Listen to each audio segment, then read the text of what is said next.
Assalamualaikum warahmatullahi wabarakatuh. Perkenalkan, nama saya Devi Wulandari, NIM 21021107, kelas A3 Ilmu Komunikasi. Di sini saya akan mempresentasikan tentang hak dan kewajiban warga negara. Hak dan kewajiban adalah dua hal yang tidak dapat dipisahkan dan mereka harus seimbang antara satu sama lain. Hak adalah segala sesuatu yang memang harus didapatkan mutlak oleh setiap manusia sejak ia diciptakan. Hak di sini adalah yang harus pasti didapatkan sejak lahir atau sebelum lahir. Contohnya, hak mendapatkan perlindungan negara, orang tua, hak mendapatkan makanan minum, hak mendapatkan pendidikan, hak mendapatkan kasih sayang orang tua, guru, kakak, nenek, dan keluarga, dan lain sebagainya. Kewajiban adalah segala sesuatu yang harus dilakukan atau dilaksanakan oleh masing-masing individu sehingga bisa mendapatkan haknya secara layak. Kewajiban sebagai warga negara adalah kita harus belajar dengan sungguh-sungguh, mematuhi aturan, menjaga lingkungan, dan lain-lain. Warga negara adalah penduduk yang sepenuhnya dapat diatur oleh pemerintahnya dan mengakui pemerintahan itu sendiri. Pasal-pasal yang terdapat di dalam Undang-Undang Dasar 1945 terkait hak dan kewajiban sebagai warga negara. 1. Agama. Pasal 29 ayat 2 berbunyi, negara menjamin kemerdekaan tiap-tiap penduduk untuk memeluk agamanya masing-masing dan untuk beribadat menurut agamanya dan kepercayaannya itu. Dalam pasal ini dijelaskan setiap warga negara berhak memeluk dan memilih sesuai dengan kepercayaan hati mereka tanpa ada paksaan dan dorongan oleh orang lain. 2. Politik, hukum, dan pemerintahan. Pasal 27 ayat 1 berbunyi, segala warga negara bersamaan kedudukannya di dalam hukum dan pemerintahan dan wajib menjunjung hukum dan pemerintahan itu dengan tidak ada kecualiannya. Dalam pasal ini, misal jika kita mencuri atau berbuat salah, maka akan dihukum dan diproses oleh pihak yang berwajib. Dan apabila ada pejabat atau orang-orang petinggi pun sama, jika ia mencuri atau korupsi, maka akan dihukum dan diproses oleh pihak yang berwajib. Karena kita sama-sama memiliki kedudukan yang sama di mata atau di hadapan hukum. Pasal 28D ayat 1 berbunyi, setiap orang berhak atas pengakuan, jaminan, perlindungan, dan kepastian hukum yang adil serta perlakuan yang sama di hadapan hukum. Dalam pasal ini menjelaskan tentang menegaskan supremasi hukum bagi tiap masyarakat. Hukum memegang peran penting dalam kehidupan bangsa dan negara, serta berfungsi untuk mengatur segala hal agar dapat berjalan dengan tertib dan lancar. 3. Ekonomi. Pasal 33 ayat 2 berbunyi, menegaskan bahwa cabang-cabang produksi yang penting bagi negara dan yang menguasai hajat hidup orang banyak dikuasai oleh negara.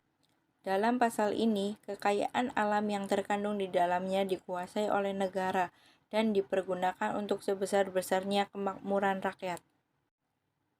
Pasal 33 ayat 4 berbunyi, perekonomian nasional diselenggarakannya berdasar atas demokrasi ekonomi dengan prinsip kebersamaan, efisiensi keadilan, berkelanjutan, berwawasan lingkungan, kemandirian, serta dengan menjaga keseimbangan, kemajuan, dan kesatuan ekonomi nasional. Dalam pasal ini, sistem perekonomian ditunjukkan dan dapat dikuasai oleh rakyat, tetapi tidak dikuasai secara langsung oleh rakyat, namun bisa diwakilkan oleh wakil rakyat seperti MPR, DPR, DPD, dan Presiden. Pasal 27 ayat 2 berbunyi, tiap-tiap warga negara berhak atas pekerjaan dan penghidupan yang layak bagi kemanusiaan. Dalam pasal ini, kita berhak mendapatkan pekerjaan dan penghidupan yang layak, bukan hanya untuk orang-orang penting saja seperti pejabat dan lain sebagainya. 4. Sosial budaya. Pasal 32 ayat 1 berbunyi, Negara memajukan kebudayaan nasional Indonesia di tengah peradaban dunia dengan menjamin kebebasan masyarakat dalam memelihara dan mengembangkan nilai-nilai kebudayaannya.